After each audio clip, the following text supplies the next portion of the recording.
Hello, everyone, and welcome to Legacy Live.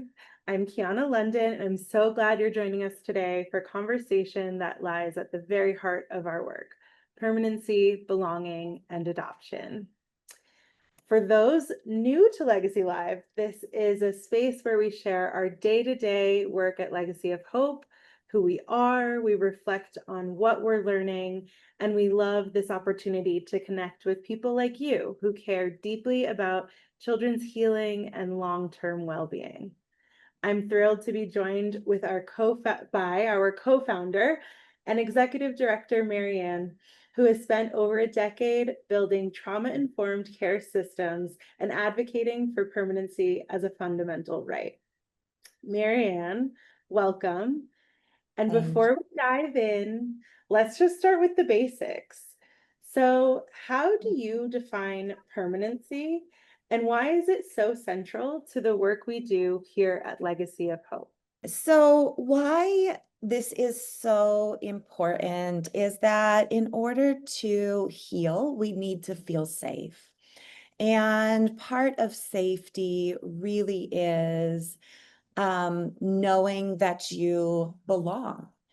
And permanency allows a person, we could say a child, but it really allows anyone to feel safe in a stable environment, to know that they belong, so that they can take the steps that are required towards healing and wholeness. And I love the belonging that, really hits us at our core of who we are and how we explore our identities. And so building that space, that permanency and the connection within our children allows them to flourish when they understand themselves at a deeper level. So there are three, permanency happens in, all sorts of ways. And there are three pillars to different types of permanency that we can see here. One is a physical permanency. This includes our bodily safety, the physical environment that we're in. It includes a living arrangement that feels secure and safe, and our physical daily needs. So at Legacy of Hope, we really make sure that all that our children's needs are met every single day so that they can build that permanency. There is also relational permanency, which we'll explore deeper. And these are those attachments, I think that in the last 10, so maybe even 7 years, we're really understanding better what attachment theory is and the different types of attachments that we both build or have as a part of us and are reflective of the experiences we've had. And so that is so important to the sense of relational permanency, as well as connection and understanding that there are stable adults around us, decision makers that we can trust. And then in this session, we will explore a bit more about legal permanency and what does that look like for our work? What is it? Reunification with a safe family member, the legal guardianship, or adoption. And something that you mentioned, Marianne, recently was truly that permanency and specifically the sort of adoption trajectory isn't a magic pill. Can you tell us a bit more about why it isn't a magic pill to solve everything? Yeah, I really like sharing this because often what we believe is that through adoption, a child will have everything that they need, and suddenly they will be healed and whole. And the truth is that all of us will process loss at every stage of development. And so our age and our life experiences bring new understandings, new awareness. And it's really important for us to understand that the adoption as a form of permanency is really only the first step. in the healing journey. It creates this permanency that allows a child to feel um, stable, and with time to feel safe. But it's important that we understand that belonging, especially when you've experienced loss or abandonment, is really a lifelong journey. And understanding and identifying who you are and who you want to be.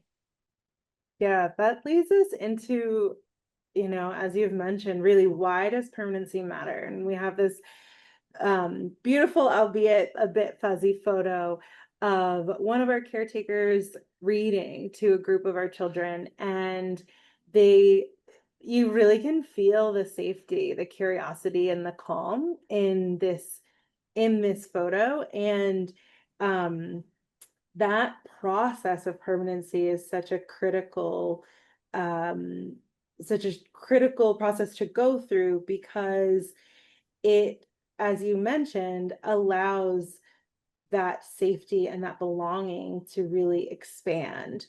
So, why does it matter so much for children's development? And truly, what happens when that sense of belonging is missing? Can you tell us a little bit about some of the risks that are involved when belonging as that protective factor isn't as present? Yeah. So, this really brings to my mind our recent trip to Guatemala. And we were really discussing with a lot of other professionals and organizations who are in this space the need for children to experience this belonging and to have this safety net. So, and as it applied specifically to children who were transitioning out of the children's home. So they were 18 and they were, experiencing graduation, many from bilingual schools, and great opportunities that had happened within their children's homes. But I want everyone to think for a moment about where you go and who you cling to when you're having a hard time. Mm. Who do you think of? Who do you run to when you want to celebrate something? Where do you go when you're feeling confused or you're needing to feel the embrace or support and know that you matter and you're cared for? Mm.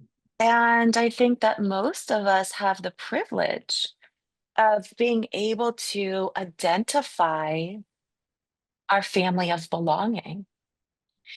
And the problem with not having permanency or a place to belong is that there's nowhere to go when you're struggling and you don't have a safety net. There's also nowhere to go when you're celebrating or when the world is celebrating. Where do those children and teens and adults who have no one celebrate Christmas? Where do they celebrate their birthdays, their promotions at work? That's a very isolating place to be. And it is another reason why having that connection and that safety net and that belonging is so important. Um, and that being said, you know, permanency and stability doesn't necessarily have to be within, this family of origin or an adoptive family. We have seen good evidence in creating these supportive networks. So children who are in children's homes who are maybe a large sibling group and there's no place for them within a foster family, but they're connected with people in the community who are mentor families. And those mentor families provide that safety net and belonging. Those mentor families become the grandparents to their children. They become the people who show up to their graduations, who celebrate work accomplishments with them, who provide them with advice and encouragement.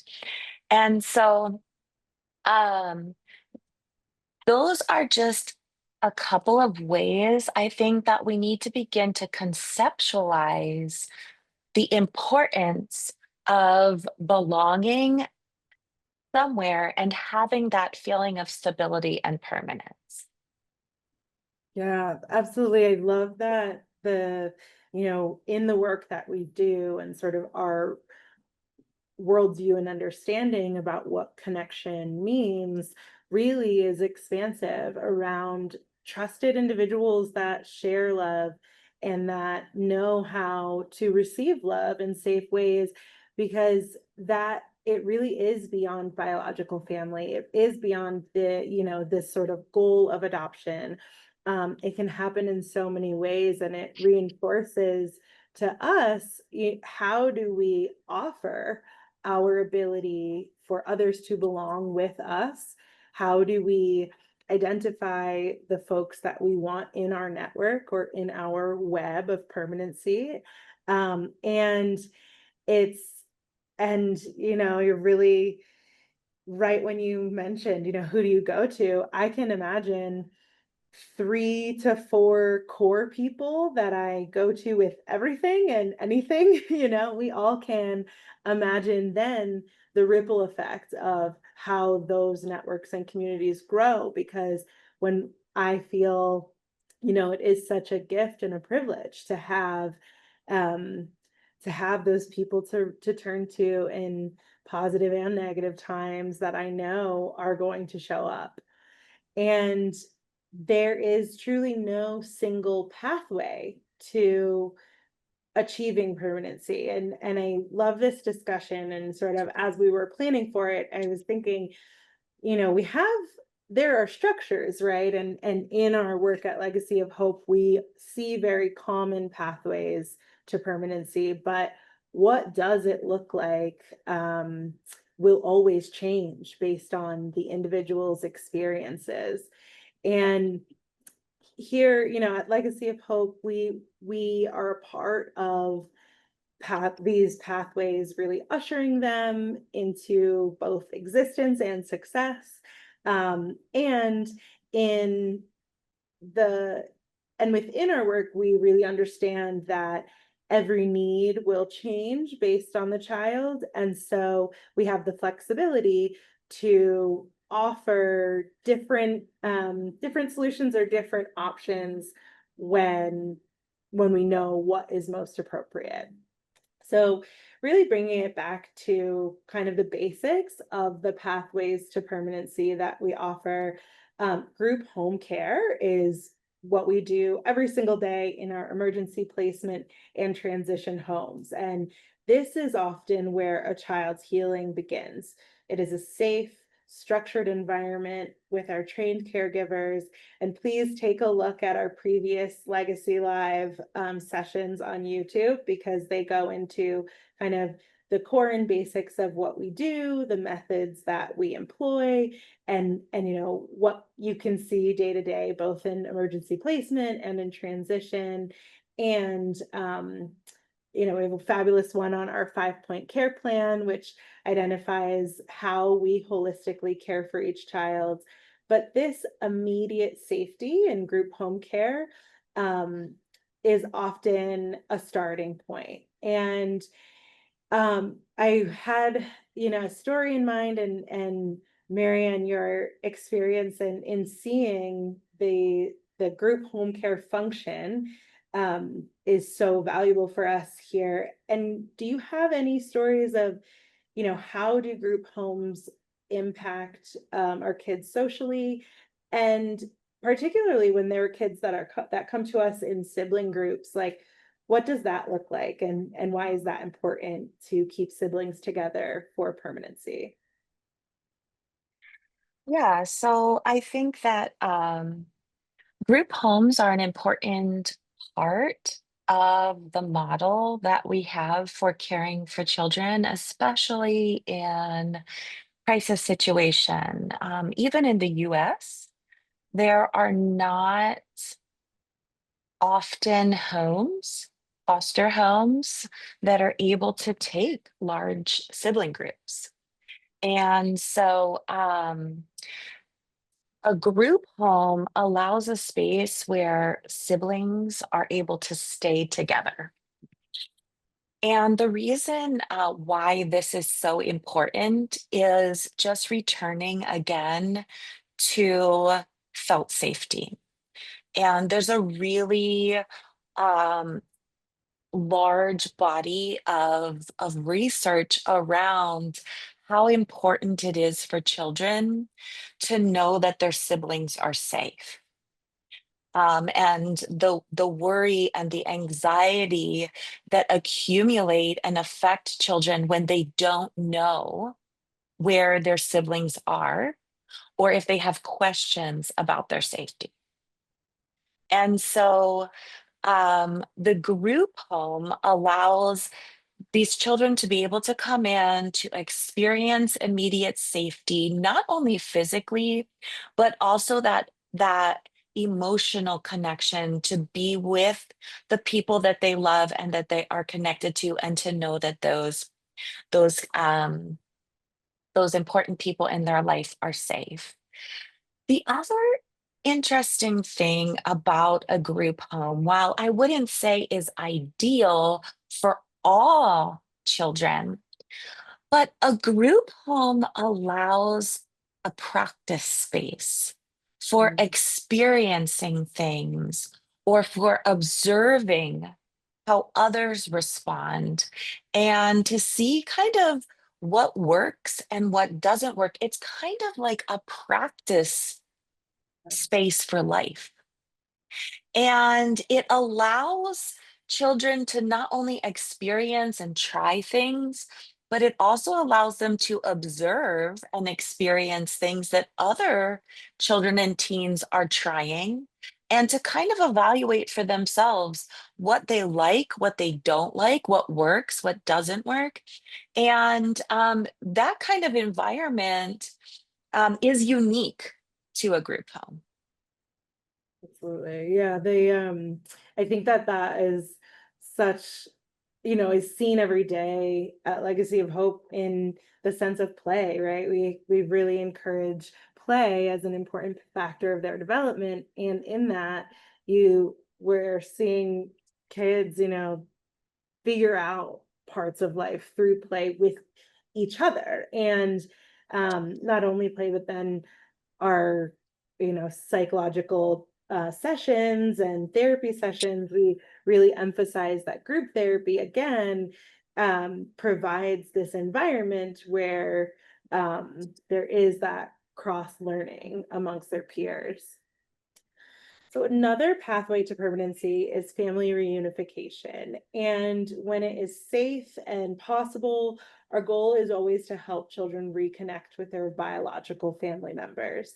This involves preparing both sides and ensuring that families have the emotional and material support to provide stability long term, especially when we see that families are, going through all of their own challenges, many of their own traumas, and when they're really prioritizing the healing process, it is a wonderful option for kids who have experienced some forms of either trauma or abandonment, that they can come back to a space with their biological family when it is truly safe and when we know that they will flourish. There is another pathway to permanency, which is so fascinating to me. And I would love to hear, Marianne, where where you've seen examples of this, both working or being a challenge. Because we often hear kind of, they've aged out of the system. And really, this is a transition to independence. And it requires older youth to really establish their sense of belonging and their sense of agency and autonomy and their rights But how does this look like or what does this look like in practice? How do we help older youth thrive post-care? Yeah, I think that for me right now, this is a passionate topic for me just because I'm working currently with a great deal of youth who are in this transition. And also, I have the juxtaposition of being the parent, the biological parent, and adoptive parent to youth of the same age. And so I just want to take a step back and I want to think about how we as parents and caregivers prepare our adult children to transition to independence. And as we prepare our birds to leave the nest, so to speak, we are equipping them and encouraging them. But at no point do we say, and never come back, and never need me, and never ask for help. We say, spread your wings and fly. And I'm here. Don't forget, call me if you need me. I want to come and visit and experience and cheer you on. And so for me, as a mom with adults, young adults in this stage, and then also as a mental health professional with young adults in this stage who do not have the safety network of a family, I feel this tug at my heart to just reinforce to to all of the listeners and those with a vested interest, let's not romanticize the transition to independence and the accomplishments of our youth without recognizing the great challenge and disparity that they face when they have not been connected to a stable, permanent mentor or someone who's in their corner with, as I said earlier, they can celebrate successes or receive support in challenges. So that being said, and just creating the framework, the ways that we can prepare our young adults to thrive post care is to connect them with people who care about them, who want to provide the support that's necessary in moments of great joy and also moments of terrible grief. And those people will be the difference in their lifelong successes.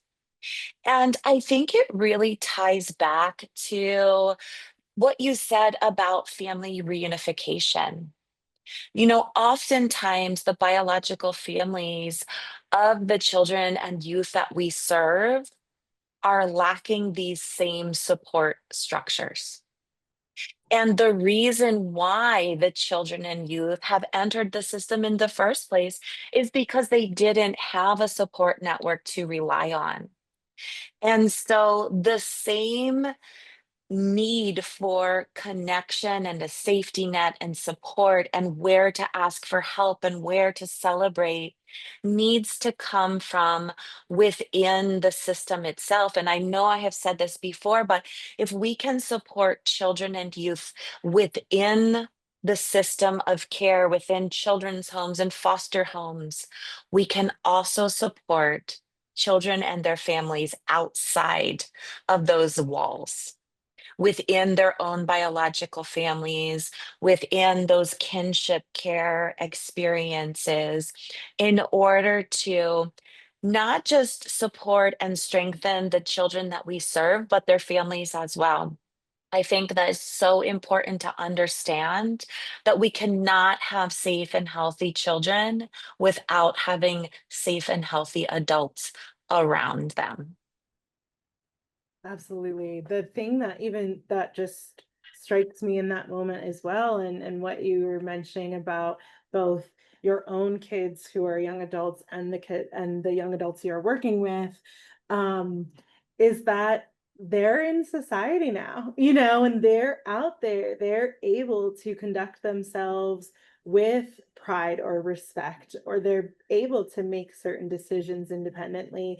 And that phase of coming from kind of this youth young adult stage into who we consider, full grown adults who have their agency and their choices to make, is that when they're stable and they're supported and they're well adjusted, or they know when to ask for help, or they know when to build somebody else up, that's what really is the bedrock of a well-functioning society. And so this space is so critical, because it is that kind of direct leading into who we consider, and what grown adults don't make the best choices all the time, we know this, but it is that space that we're paying attention to how young adults will flourish and will build their own futures, that impacts all of us. A bit of a shift kind of in sort of our conversation, but back to a pathway that is so deeply a part of our work, is adoption and sort of long-term family care. And what does this process look like for permanency? And for many, adoption provides kind of this enduring sense of family and a sense of belonging, because it is being part of a family group, and really identifying as a part of that. But it's not a simple destination, and I think it's important for us to cover really, what does permanency look like within and without adoption, and to explain a bit more about what adoption looks like for us in Honduras, and really what are the challenges toward both, identifying the families that are embarking on this lifelong commitment to walk with a child through their own healing and identity, and also knowing that it's not the only way, which we have already mentioned.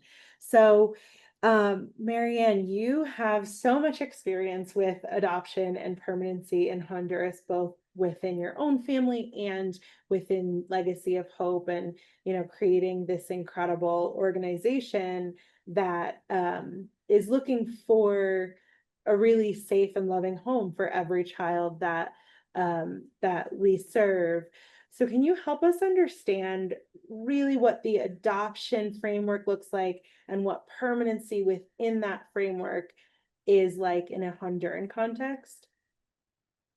Sure. And I'm actually just going to let you know that the process is very similar in many countries that are part of the Hague Convention.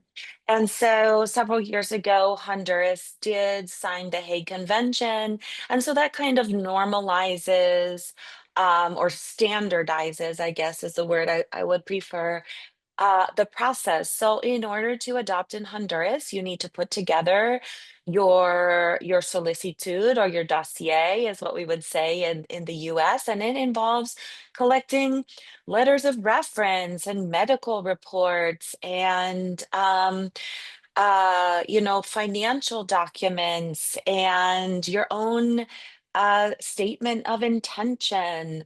And so there's all of these, like I said, standardized steps that we go through to show that we are a safe and healthy family.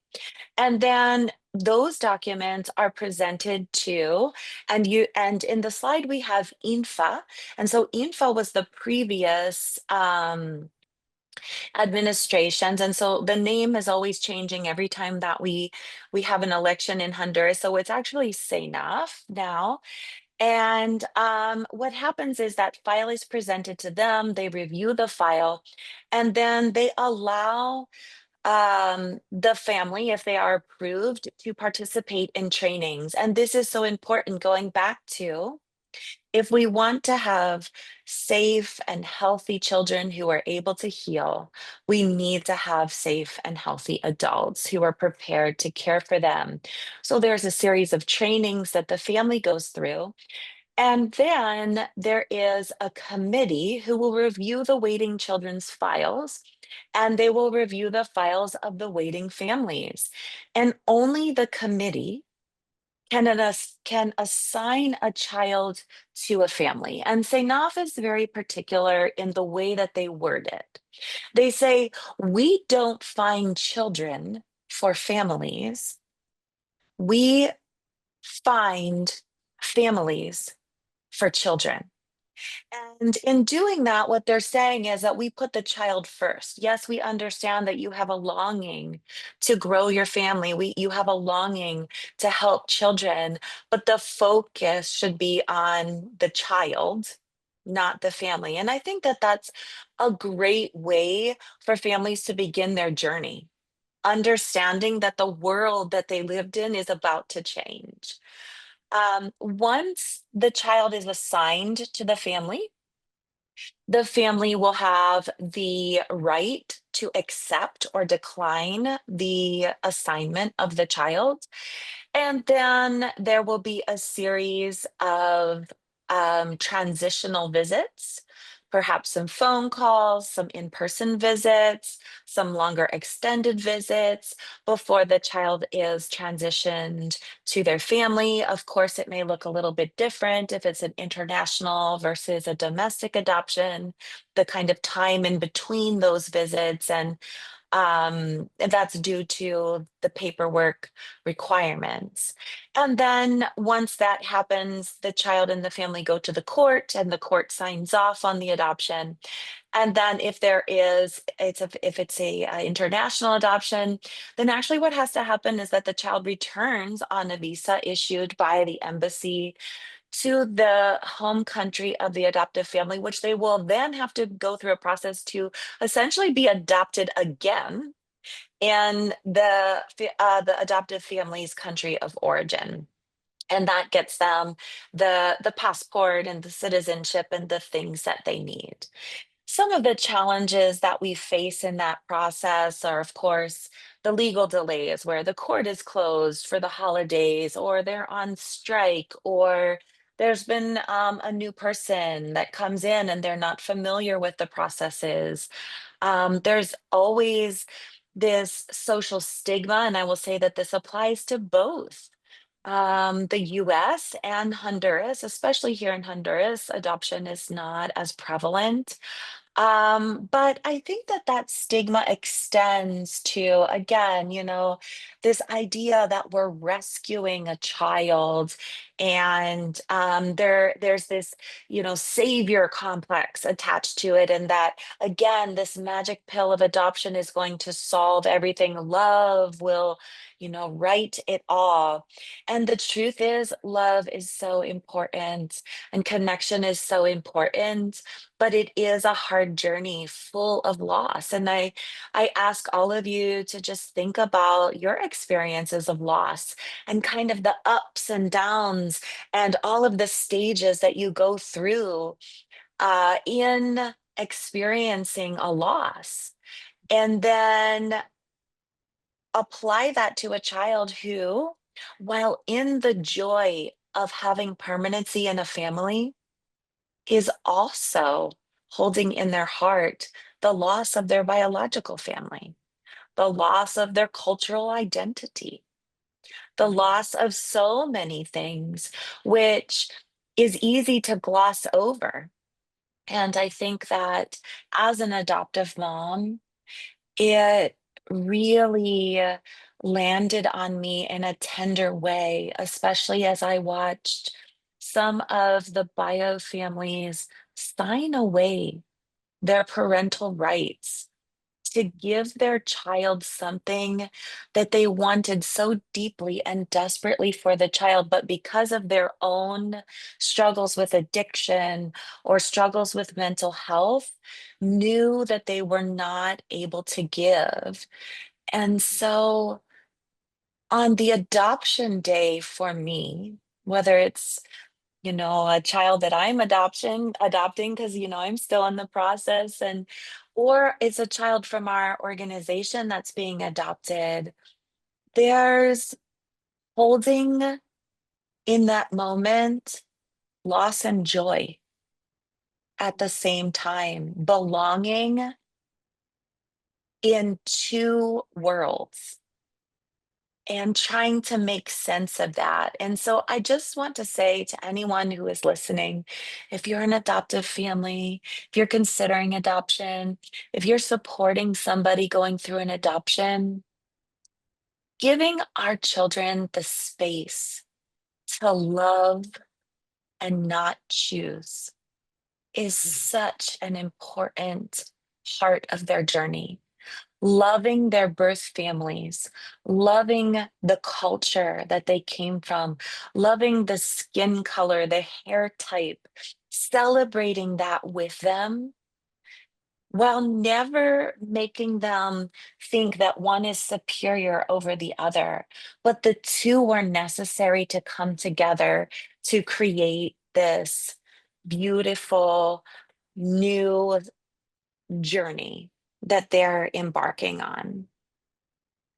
Um, so I think probably I could get up on my soapbox and talk about all of those things for a long time, but I want to be respectful of our time and just move forward and just say, those things, along with being informed about trauma. So, being informed about the journey that our children will go on, informed about the importance of their culture and their birth families, and then informed about how the process looks in every stage of development.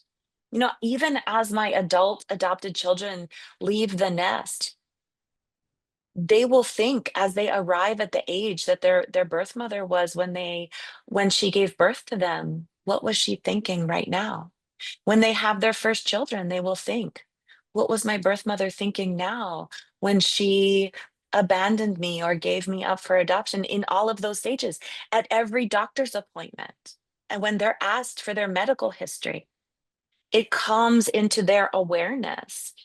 And so it's very important for us to understand that as people who support adoptees.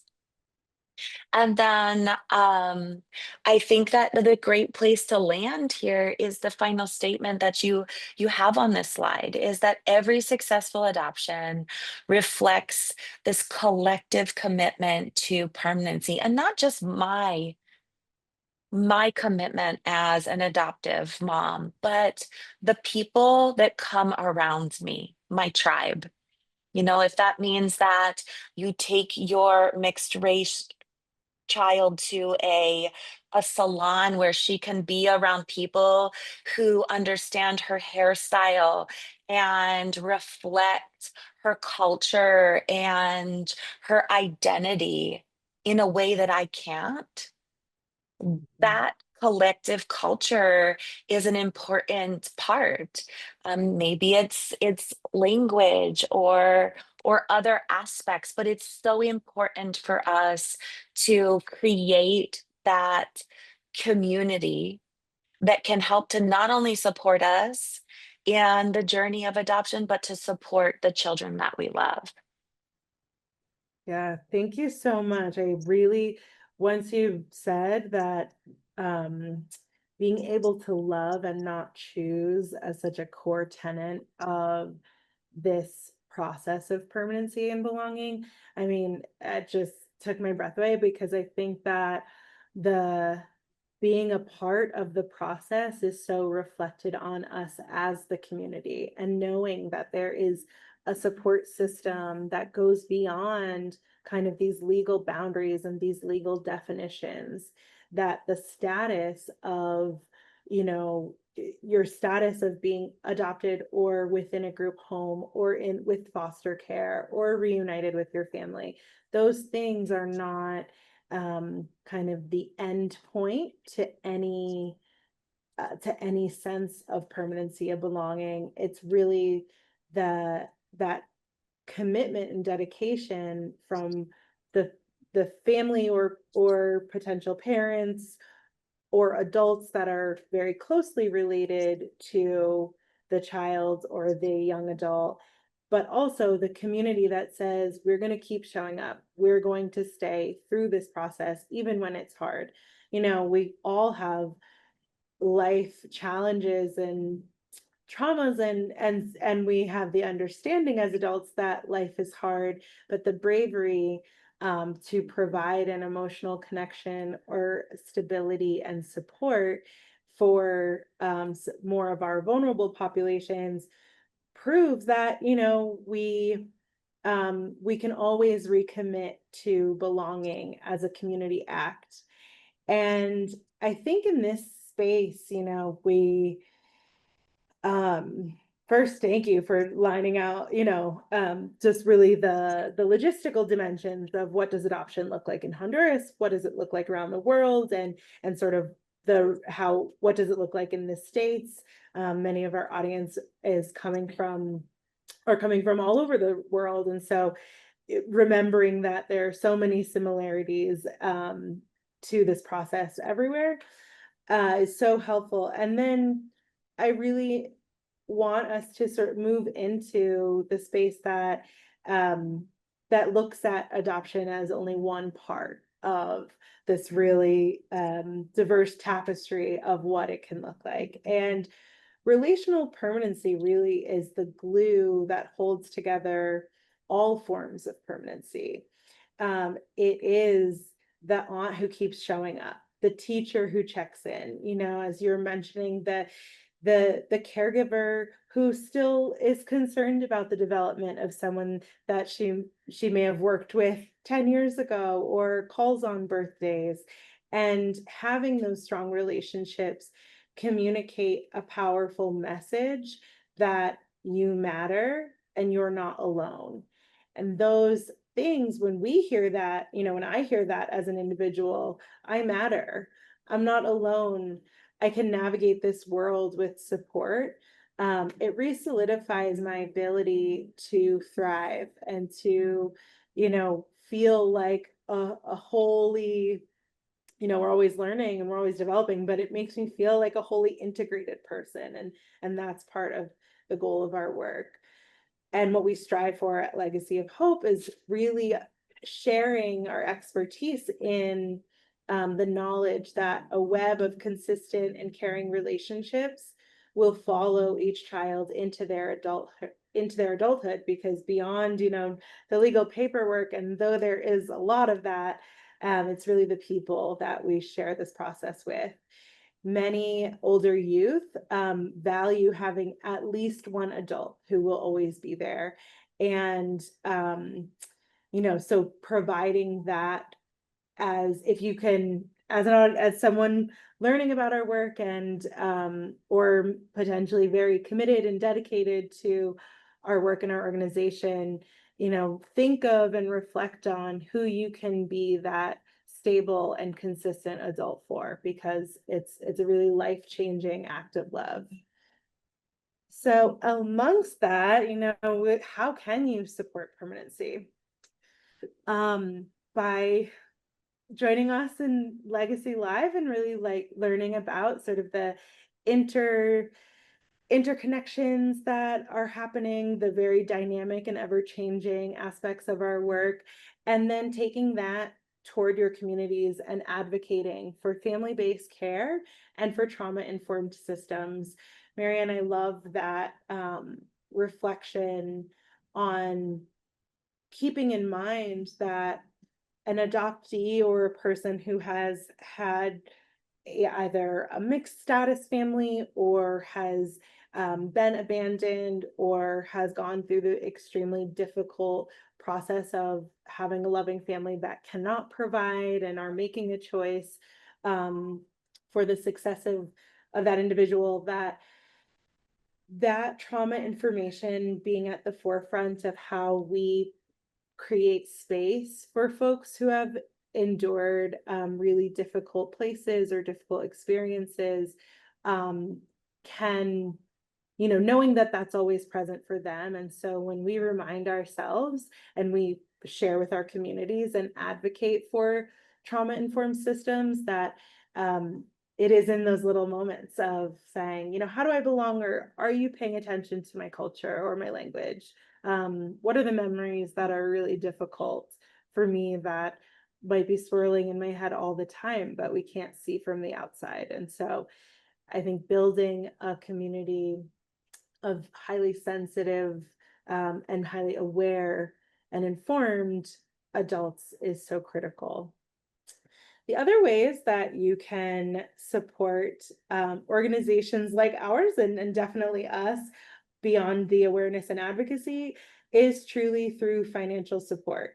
As the director of development, I think I really want to express to all of you that every amount makes a difference for us. It allows us to feel stable in the work that we do.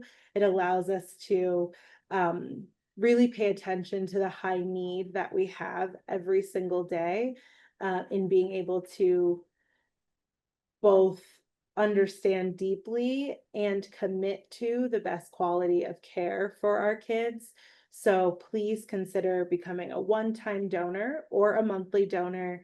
Our monthly donations often keep the lights on, and I think that that's a realistic thing we always have to talk about. We need the support of all of you to be able to do the incredible work that we do. And if you're already a donor, thank you so much for your dedication. We really appreciate your commitment to our work and to the children that we serve.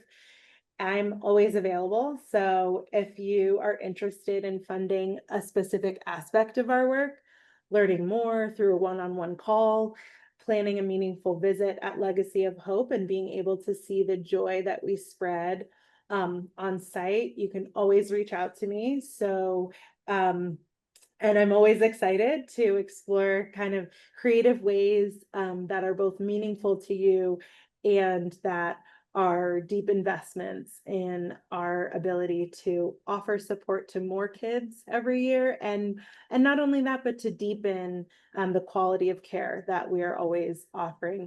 We really are a beacon of hope for many within our community, and our expertise over time, the way that it's developed, has put us in a leadership position within not only our town, but also the region and the country of this example of a truly holistic trauma-informed system. So anything, please reach out. We have some donors who are interested in, helping to develop a sensory room. We have donors that are interested in making sure that our water collection services are running so that we always have running water. We have donors that are interested in supporting psychologists. And so really, whichever way that you can show up to support permanency, we're so welcome to have you. And if you feel Kiana, I'd like to hop in here. I'm sorry for interrupting you, but I think that we would be remiss if we didn't mention that we have currently a child within Legacy of Hope who is waiting for permanency. And he has been waiting for 4 years. He is in the 3rd grade and has high functioning autism, but is very, very capable. He goes to school, he participates in a regular classroom, he loves music and is currently taking guitar and piano lessons. He loves art, and his dream and prayer every night is for a family and maybe even a dog that he could call his own. And if you are curious or interested or have on your heart about opening your home to a child through adoption, and this case sounds like something you would like some more information about, please reach out to me about the steps that you would need to take to become an adoptive family in Honduras, and maybe be a possibility for him. Again, as I shared, the only way to get assigned to a specific child is through the committee, but there are precious few families for older children, and even less families for children who have been labeled with specific diagnoses. And so, just in our theme of permanency and adoption today, I think it's just the perfect opportunity to share that there are children waiting. And for us specifically at Legacy of Hope, there's a specific one waiting. And we are praying with him that God would bring his family. And if you think that that might be able to be you, please reach out to us. Thank you absolutely for mentioning him. I think it's, I've been able to observe him and his development and how gentle, caring, thoughtful, curious, fun, this child is incredible. And so please reach out to us if you're interested. It really requires community participation.